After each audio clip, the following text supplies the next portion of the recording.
Got it. Hello and welcome to Theatre and Tonic, where I am joined by Alex Allison to chat about a very exciting return of a production at the Belgrade Theatre in Coventry. So to begin with, Alex, can you begin by telling us where theatre actually began for you? Oh, wow. Ever since I was a kid, I was one of those children who sort of used to run around the garden being like, Mom, Dad, look at this piece I've created.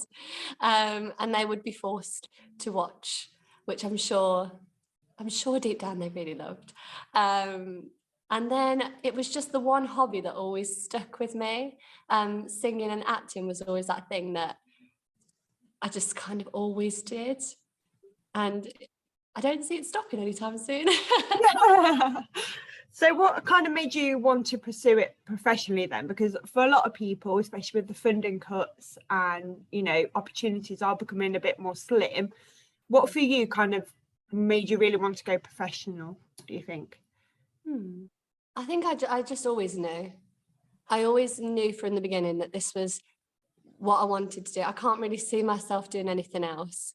And I think there's finding your own opportunities as well. There's so much that you can do. It doesn't always have to be on a stage. I teach as well, so I do singing teaching too, and that brings so much joy. So even just finding different ways of being able to be in the theatre community as well as performing, I think it's one of those, it's always been in my heart, so I always knew that that was what I was going to do. Absolutely. And what type of work do you kind of gravitate towards as an actor? What kind of work do you kind of really gravitate towards, do you think? So I love doing live theatre. I think live theatre has something so special about it. Being able to interact with the audience. I love musicals. I trained as a musical theatre actress. I went to the London College of Music and graduated in 2018. The year before all the madness, which was fun. But I've been really lucky because I've managed to do some like TV, film, commercials and stuff like that as well. But like I said, I think they're all so different. They're very different mediums, but they all have something about them which makes them fun. Yeah. It's about finding the joy in it. Yeah, absolutely. And obviously at the moment you're in rehearsals for a production which is kind of coming back to Coventry, which is a bit weird. You know, it's something that we don't hear a lot of. So can you tell us a little bit about this production and what it's like to bring a story to life by one of Coventry's most celebrated writers? Yeah, it's brilliant. It's so good. I think when we first did it, we were in a massive big top tent in Allesley Park. And we all got on so well, and it was a mix of community actors and professional actors, which made it even more beautiful. And then to be able to bring something to life, a story that's so legendary from such an important author. I went to university in Cov, and the building where I was studying was called the 𝗘𝗺 building, and I was like, what? It's like such a full circle moment. But it's been lovely, and I think it's really nice to introduce new audiences to George Eliot and to some of the stories. Yeah, absolutely. And like you said before, it was kind of community and professional. So have they got that same kind of relationship for this one, or have they tried to keep it very professional? No, it's the same again. So we've got a really nice crossover. A lot of us have returned. So the people who did it in the last one, a lot of us have come back to do it again. And even more community actors as well we've got this time, so we've got some new people in, some new faces, and that's just been wonderful. So I think there's something to be said about mixing the community with professional actors, because it just gives it such a sense of realism, and everyone's from a different background, so you get to hear their stories growing up in these places. It's just brilliant. Yeah, absolutely. And I guess it's as well, it kind of touches on that importance of getting community involved in like big scale productions. That it doesn't necessarily happen all the time. Obviously, yeah, for the Belgrade Theatre, that's probably one of their really important strands, isn't it, for them? Yeah, definitely. So with this new production, how do you kind of come back with, returning to it again? Have you come back with the same kind of response, like same kind of energy to it, or do you think you've come with some kind of new energy to the role? A bit of both, really, I think, because you look back and you think, oh, loved that we did, and we loved that we did. But it's fun to come back to it, especially with having newer eyes in the piece. It's fun to sort of play around with things and think, oh, what if we tried it like this time? And what if we do something with this scene that was a little bit different to how we did it before? And that's been really fun because we've been able to play with the piece a little bit. And we've got a new director this time as well. So Nick Walker directed it last time, and we've got the lovely Olivia this time. So she's just incredible. And we're getting like little changes to add in that I think it's going to give it that fresh feeling as well. For those who are unaware of the story, can you tell us a little bit about it? Yeah, so the way I always kind of explain it is there's Silas Marner, who is a man who gets his gold stolen, essentially. And he then finds a golden-haired child in the snow, who he thinks is like the representation of the gold that he has lost. He's also been trialed for a crime that he didn't commit. So that's something that's constantly hanging over his head. And we just watch the story unfold and see how Silas deals with things as he's bringing up this child that he's found. And again, it brings in that sense of community because the community are helping him through. And I won't give away the ending of things, but it's a really nice story to follow. And obviously you're now in rehearsal, so you're in the rehearsal room. What's it like to be in the rehearsal room again and kind of revisiting it all? And has it been really, is it quite a fast-paced process, or? It is fast-paced, but it's so brilliant. I think everybody's so on it. Everyone knows what they're doing, and the new people who are coming in, we're all very welcoming as a group. So we all have been making sure that they're okay and that they're learning things with us. We're going over stuff, running through things. I think they're just excited as well because they're getting the like little bits to be put in. I love stuff like that so much, when you've got like, oh, do you want to just do this cute little, you have this little moment, and they're like, oh yeah, go on. Like, it's just so much fun. But to be back in the rehearsal room is just, especially after everything that we've gone through over the past few years, I think to be able to be with each other again. And we were in the tent, obviously, when COVID was still happening. We were doing COVID tests every single day, all making sure that we're really healthy. We're doing the same now, like we're all checking in on each other and things. But at that time, I think we felt so lucky to even have the opportunity to be able to do a show. And now it's just getting to look back. You're very grateful for that opportunity, but also for the one that you've got now, because we're getting to revisit it, which not a lot of players get to do. And a lot of the elements that you have in that show as well, I believe you have like puppetry, don't you, and things like that. So what's it like working with that as an actor? Is that quite challenging, or can it be really quite easy to work with?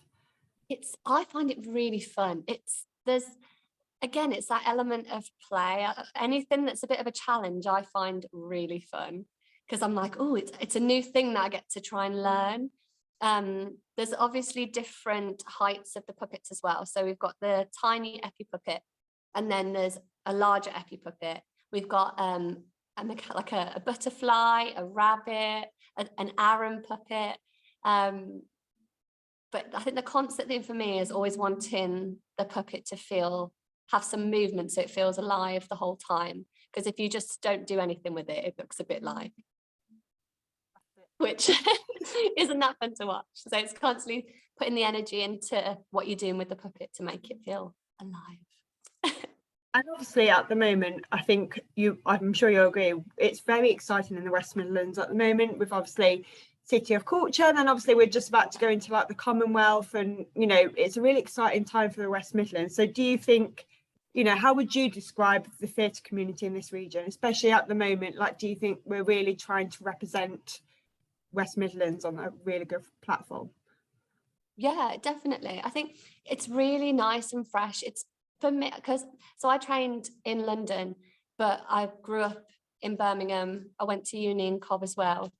So I did my master's in Cov and then my BA in London.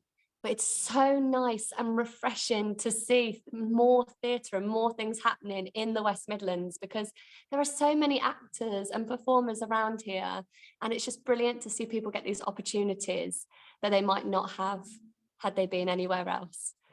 So for me, I think the more theatre we can have in this region, the better, and the more opportunities we can give out, the better as well. Absolutely. So going back to the production, can you tell us a little bit more about your character in particular? So I play the golden-haired child in the snow. So I play 𝗘𝗺𝗶𝗹, who is the child that Silas finds. I get to make some very fun baby noises. Well, I say baby, like toddler noises. So the teaching has come in handy for that, weirdly. So she grows up throughout the piece. She starts off being really small, and then she gets a bit older. So she gets to 7, and then she gets to be 16. So we have the 2 puppets, and then myself as human 𝗘𝗺𝗶𝗹, puppet human. And she also goes through her own little arc of what she wants out of life. She has to make some pretty big decisions on essentially what she wants to do. She's offered a few opportunities for things, but deep down she knows where she wants to go and what she wants to do. She's very strong in that. She's very much like, I want this, and no, you're not going to change my mind. You can offer me all the gold in the world, all the luxuries in the world, but I know what I want. And she follows her heart, which is really nice to see. And I guess as well for you, is it quite hard to play someone that's really like is younger than you? Is that quite difficult? And how do you develop a character that is younger than you? Yeah, so I think for me, I think back to that age when I was that age. But again, I teach 16-year-olds, so I'm around them quite a lot. And I think when you teach, not only are you teaching the people you're teaching, but they teach you a lot as well. So I've been able to be taught a lot of things from them. And I think it's going against stereotypes as well, because it all with time periods and things. She's 16, but she's 16 in that time period. So there are certain things they would never have mobile phones back then. They would never have, everything was so different that you have to think of it from that quality of life as well, and how the world was at that time. So, yeah, I'd say it's been quite easy to play that age and develop it, and weirdly easy to play the younger characters as well. I find, I don't know why, my favorite thing is the like getting to do all the crying noises of the little kids. Like, I don't know why, I just find it's so much fun to use that part of your voice and get to be like when they say about when toddlers have tantrums and then in the middle of a supermarket and then the mom does it back. Yeah. It's like my opportunity to like be the mom and be like, ah! So it's so much fun. You can kind of just go, do you know what? Sod it. I can just be a toddler and not get judged by it. It's great. Literally that. It's so much fun. And for you, what do you think the main themes are in this show? Yeah, I think love is a big part of it, but not your stereotypical like, that's love. It's more of like a choosing your family kind of love, like making the choice to love someone who you're not related to, but you love them with your whole soul, and there are no words to describe the kind of love that it is. So love is a big part of it. Friendship, community, and peace, I would say. Coming to peace with yourself. A lot of the characters have moments where they go, that's what that is. And they kind of learn self lessons as they go along. And I think it's really nice to watch each one, because there are so many different things happening. And I always find it really interesting when I follow each individual character, like their thought process and where they're going and what they've learned. Is there any character that you would like to play if you weren't playing the character you were? Godfrey, for some reason. I love Godfrey's character. He makes so many bad decisions, but he's the biological father of 𝗘𝗺. But I don't know why. He just has so many moments where he's like panicked. And it's quite funny to watch because he's like, oh gosh, this is happening and then this is happening and I don't know what to do. And he's in love with a character called Nancy.